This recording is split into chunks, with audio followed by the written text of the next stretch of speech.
말씀드릴 인사라는 것은 주로 이제 공공 부문의 인사라고 말씀드릴 수 있을 것 같고요. 아까 이제 한 세대 앞을 내다본다고 얘기를 하셨는데, 그래서 인사 혁신 비전과 전략을 2045년이라는 좀 장기적인 시계 속에서 한번 바라보았습니다.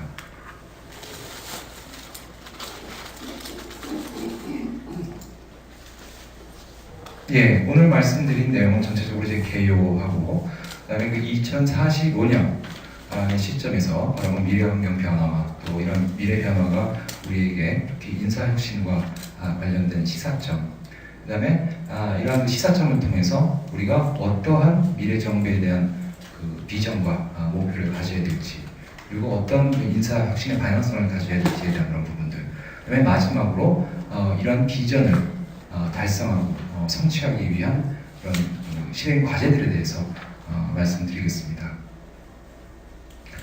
먼저 그 배경에 대해서 좀 설명을 드려야 될 것 같은데요.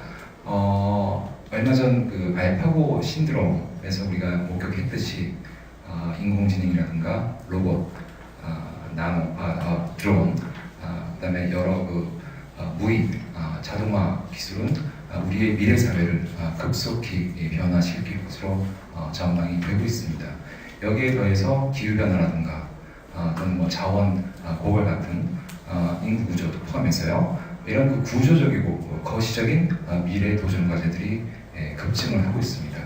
따라서 이렇게 급변하는 미래 환경과 또 미래 도전 과제들은 정부로 하여금 이제 고도의 혁신을 통한 대형 역량을 요구하고 있는데요.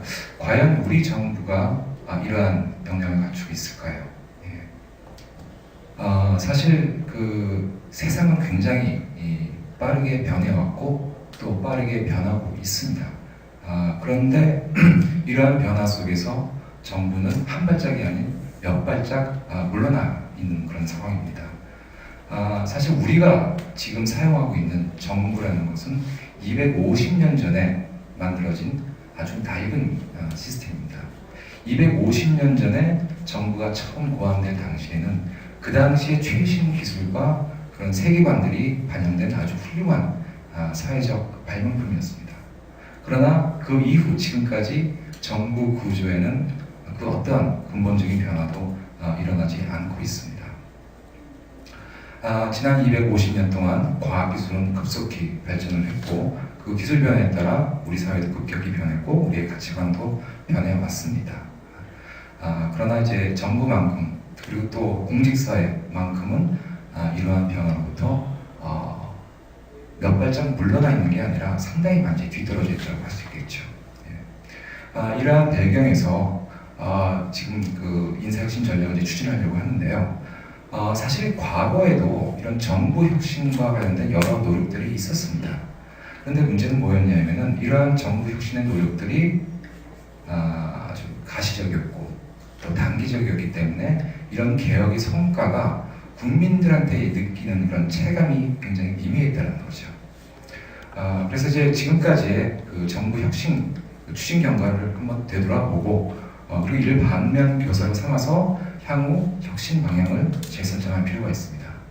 그리고 체계적인 인사혁신 추진을 위해서 미래 환경 변화를 다시 전망하고 분석하고 또 이를 실현할 수 있는 구체적인 로드맵 마련도 절실한 상황입니다. 그래서 본 거합의 목적은요, 미래 환경 변화에 부응하는 바람직한 공무원상과 인사 정책의 방향성을 수립을 하는 겁니다.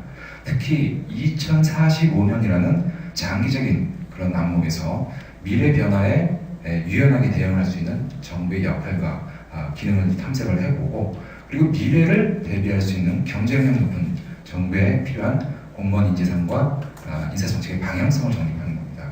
그리고 새로운 환경 변화에 부응하는 인사혁신 비전과 실행 과제들을 도출하게 되는 게 이제 목적입니다.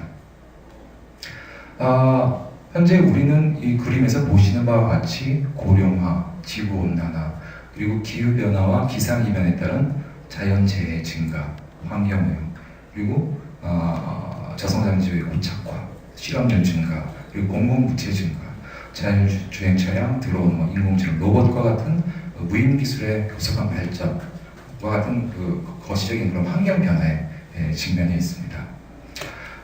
이걸 좀 더 구체적으로 카이스트에서 문술미래전략대학원에서 고안한 그 스탬프라는 분류법을 통해서 좀 더 구체적으로 분류를 해봤습니다. 뭐 다 설명드릴 수는 없을 것 같고요.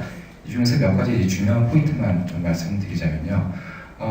먼저 잘 아시는 바와 같이 지금 지역, 계층, 세대 간 갈등과 양극화가 나아지는 게 아니라 점점 더 심화되고 있습니다.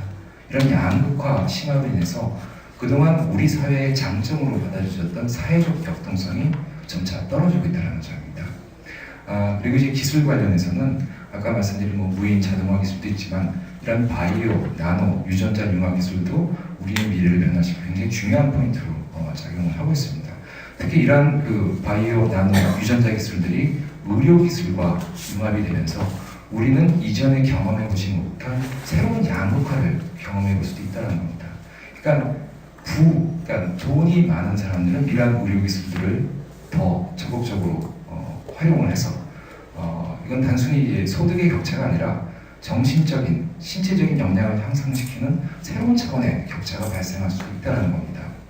그 다음에 경제 부분에서는 이런 공공부채, 이런 저출산 고령화라든가 복지 수요 확대 등으로 인해서 공공부채도 급격히 증가하지만 가계부채 또한 계속해서 좀 증가하고 있다는 점이고요. 그리고 또 하나가 이제 고령 빈곤층이 증가합니다. 여러분 신문지상을 통해서 많이 들어보시겠지만 우리나라 그 고령 빈곤층은 OECD 국가들 중에서 가장 높은 수준을 지금 기록을 하고 있습니다. 지금은 그럭저럭 고령자들을 어느 정도 케어할 수 있다고 하지만 이게 2050년이 되면 전체 인구의 약 40%가 65세 이상 고령자입니다. 상당히 우리가 감당하기 힘든 그런 그 미래 여건이 다가오고 있다고 말씀드릴 수 있을 것 같습니다. 그리고 또 하나가 이 정치적인 부분에서 대통령 5년 단임제의 한계와 구조적인 모습인데요. 아까 제가 과거에도 여러 가지 그 혁신 노력이 진행되었다고 말씀드렸지만 물론 그게 가시적이고 단기적인 성과에 이제 매몰되어 있는 것도 있었지만 지속성이 결여되어 있는 것도 하나의 큰 문제점으로 지적이 되고 있습니다. 사실 정부가 바뀌면은 이전 정부가 했던 거를 싹 갈아엎거나 거의 리셋합니다. 그래서 이 개혁이 지속적으로 추진되어야 함에도 불구하고 지속적인 추진이 안 됐다는 거죠. 이 외에도 여러 가지 대통령 5년제, 이 단임제 때문에 나오는 여러 구조적인 부분들이 많이 있습니다. 일단 5년이라는 굉장히 단기적인 시기 속에서 과연 정부가 얼마만큼 중장기 비전을 갖고 전략을 세울 수 있을지에 대한 그런 구조적인 한계도 상당히 큰 문제점이라고 말씀드릴 수 있을 것 같습니다. 그리고 또 하나가 이 실버 클래스, 아마 못 들어보셨을 거예요. 이 고령자를 의미하는 그 실버와 민주주의를 의미하는 데모크라시의 일종의 그 조합업인데요. 얼마 전 어저께인가 총선이 있었죠. 사실 17, 18, 19, 20대까지 쭉 보면요. 우리나라 전체 유권자 수, 19세 이상 유권자 수 가운데 60세 이상 그 고령자 비율이 급속도로 증가를 하고 있습니다. 이미 일본은 전체 유권자 수 가운데 60% 이상이 50%에 육박하는 사람이 60세 이상 고령자입니다. 우리나라도 아마 2040년 되면요, 60세 이상의 고령자가 전체 유권자 수의 거의 50%에 육박하는 그런 상황이 이제 도래할 것으로 예측이 되고 있는데요. 결국 고령 민주주의 성립이 되는 거죠. 나중에 다시 말씀드리겠지만 에브람 링컨의 유명한 말이 있잖아요. 고령자를 위한 고령자의 정치가 바로 이 실버 민주주의입니다. 그 다음에 이제 인구 쪽에서 저출산 고령화 외국인 유입 다 잘 아시는 얘기지만 저희가 또 하나 간과하고 있는 분야가 바로 삶의 질과 함께 죽음의 질에 대한 논의가 필요하다는 겁니다. 2027년부터는요, 지금은 출생자 수가 사망자 수보다 많습니다. 그러나 이게 2027년이 되면 이게 균형을 이루고요. 2028년부터는 출생자 수보다 사망자 수가 더 많게 된다는 거죠. 그래서 2030년대부터는요, 매년 78만 명이 자연사하게 됩니다. 그렇게 되면 우리는 어떻게 사는 것도 굉장히 중요한 포인트가 되겠지만 어떻게 삶을 마감할 것인지도 굉장히 중요한 포인트가 되면서 지금부터라도 본격적으로 논의를 해야 된다는 것이죠. 그 다음에 환경 문제, 어제인가요? 일본에서 지금 지진이 일어났다는 뉴스를 봤는데요. 지금 기후변화로 인해서 사실 눈이 내리지 말아야